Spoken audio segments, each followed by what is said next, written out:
And now it's the moment you've all been waiting for. It's the greatest comeback since Elvis in '68. It's the return of the Merc.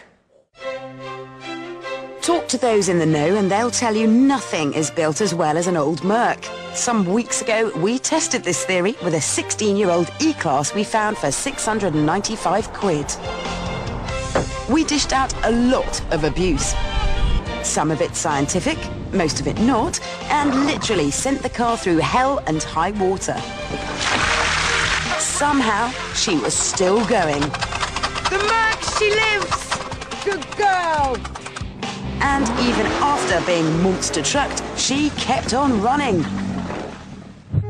Paul, our expert mechanic, confirmed that this was no fluke. Paul, how many call-outs have you been to in the last year? About 2,000. And out of those, how many were old Mercs, say pre-1993? One. And what was the matter with that? It was an immobiliser fault. So nothing mechanical? Nothing mechanical whatsoever. So we've established beyond doubt that old Mercs are tough. But we still haven't found the limit, which is what we intend to do today, using an arsenal. First up, a test of interior durability.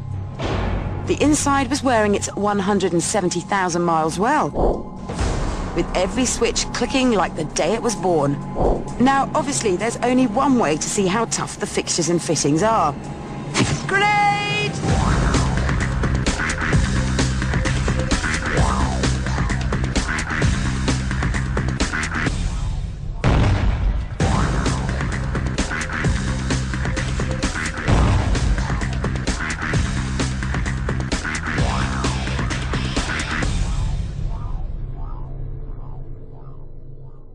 Most of the interior had been vaporised, but throughout the car there were little signs of life.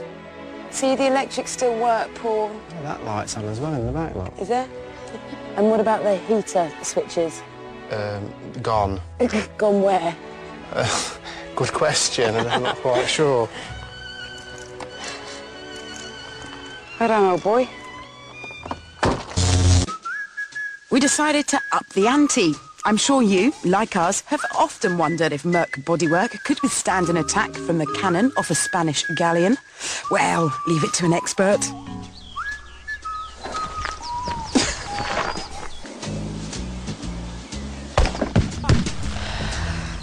Strike one. Miss left. Oops. Strike two.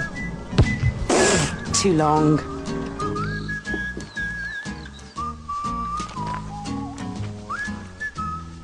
Strike three. Direct hit.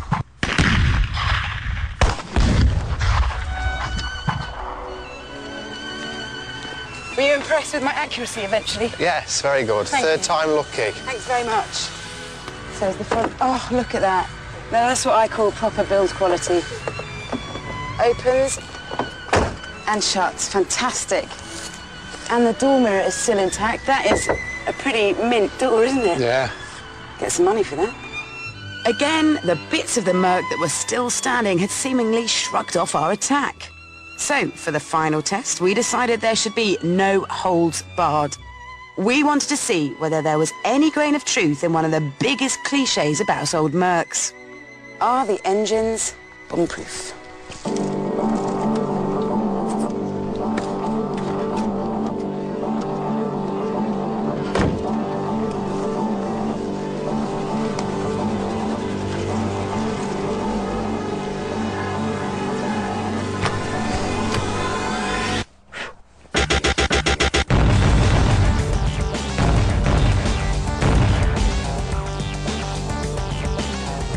As our E-Class burned, we felt sure this time we'd killed her off.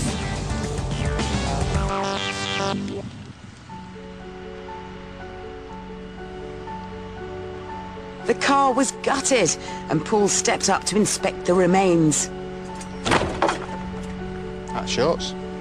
Of course, the point of this test was to see how much stick the engine could take. It was a little bit melted. It couldn't possibly start, could it? Keys still in, yeah. We held our breath, but nothing. Nothing at all. It was a car barely alive. But Paul felt he could rebuild it. He had the technology. He could make it better than it was before. Better, stronger, faster.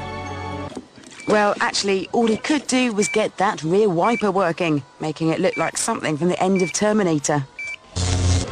And then, film fans, just like Lord of the Rings, there was yet another ending. On closer inspection, it turned out the engine was okay. But it was the wiring loom of the immobiliser that had melted and was preventing us from starting it. So, are Merc engines bomb-proof? Yes! But their immobilisers aren't.